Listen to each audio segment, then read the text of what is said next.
Kami melihat kedua ahli ini tidak kompeten dan tidak memiliki kapasitas. Ya, dan yang ketiga itu kami melihat dua orang ahli ini sudah tidak independen dan memiliki kepentingan. Kenapa kami uraikan? Pertama, tidak memiliki kompetensi dan kapasitas. Ijazah ini adalah sesuatu yang analog. Ya, kalau dua orang ini mengklaim sebagai ahli digital, maka tidak pada tempatnya untuk menguji benda yang bersifat analog ya.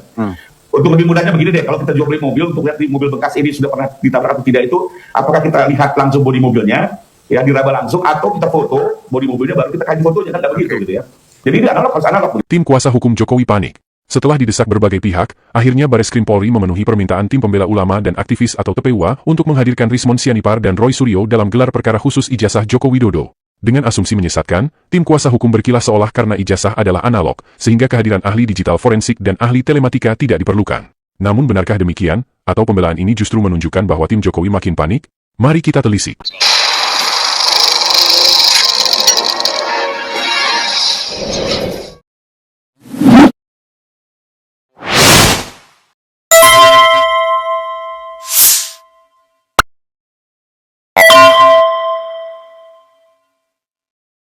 Assalamualaikum warahmatullahi wabarakatuh.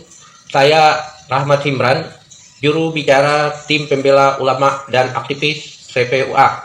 Dengan ini menyampaikan bahwa gelar perkara khusus yang tadinya dijadwalkan pada hari ini tanggal 3 Juli 2025 kemudian dijadwalkan kembali, di reschedule oleh Mabes Polri yang akan dilaksanakan pada hari Rabu tanggal 9 Juli tahun 2025. Jadi gelar perkara khusus yang tadinya akan dilaksanakan. Menurut Karopenmas Divisi Humas Polri, Brigjen Pol Truno Yudo Wisnu Andiko, penundaan ini atas permintaan dari TPUA yang meminta untuk menghadirkan Komnas HAM, DPR RI, Roy Suryo dan Rismond Sianipar. Permintaan ini pun direspon Bareskrim Polri, dan untuk itu meminta waktu penundaan, agar polisi memiliki waktu mengundang pihak-pihak yang dimaksud. Kehadiran pihak-pihak independen dan juga tim ahli dari pihak pelapor dinilai banyak pihak sebagai langkah tepat agar penyelidikan ini berlangsung adil dan transparan. Anehnya, kubu Jokowi justru meradang. Mereka berkilah kehadiran Rismond Sianipar dan Roy Suryo tidak relevan. Keahlian mereka tidak dibutuhkan dalam penyelidikan ijazah karena ijazah itu analog, bukan digital. Tim kuasa hukum Jokowi lalu membandingkan antara ijazah dan mobil dalam kasus jual beli mobil. Bahwa untuk membeli mobil, cukup dilihat langsung, diraba dan tidak perlu diuji forensik untuk membuktikan mobil baru atau bekas. Analogi seperti ini tentu saja menyesatkan. Mobil berasal dari pabrik dan tidak bisa didigitalisasi, sedangkan ijazah adalah produk digital dan bisa didigitalisasi ulang. Di samping itu, tim Jokowi nampaknya lupa atau pura-pura lupa untuk mengelabui masyarakat bahwa kisru ijazah Jokowi bermula dari kecurigaan beberapa orang sejak tahun 2016 ketika pertama kali buku Jokowi Undercover terbit. Sejak saat itu, kelompok penggugat ijazah Jokowi minta agar ijazah asli Jokowi diperlihatkan untuk diuji. Namun alih-alih memperlihatkan ke publik, Jokowi justru memenjarakan orang-orang yang menuding ijazahnya palsu. Walau berdalih penistaan agama, Bambang Tri dan Sugi Nur faktanya dipenjara saat perkara ijazah sedang berproses di pengadilan. Lalu kemudian muncul postingan kader PSI Dian Sandi Utama di media sosial yang menuliskan caption bahwa gambar yang dimunculkan itu adalah ijazah asli Jokowi.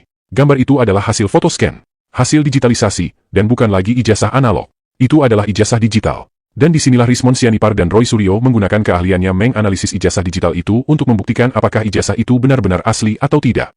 Maka sangat ironi, ketika kubu Jokowi memilih menyembunyikan ijazah analog, tidak mau memperlihatkan ke publik, tapi juga tidak mengizinkan pembuktian ijazah digital. Mereka benar-benar tampaknya ingin menciptakan lingkaran setan untuk menutup peluang dalam pembuktian ijazah Jokowi. Jokowi pernah berucap, siapa yang mendalilkan, dia juga yang harus membuktikan.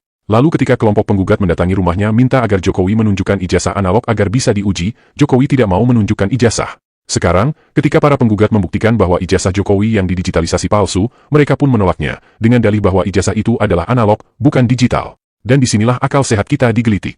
Jika semua peluang dan usaha untuk membuktikan bahwa ijazah Jokowi asli atau palsu berusaha dibungkam, apa sebenarnya yang mereka takutkan? Dan bahkan lebih ekstrim lagi, salahkah jika kemudian publik bertanya, apa sebenarnya yang mereka ingin sembunyikan?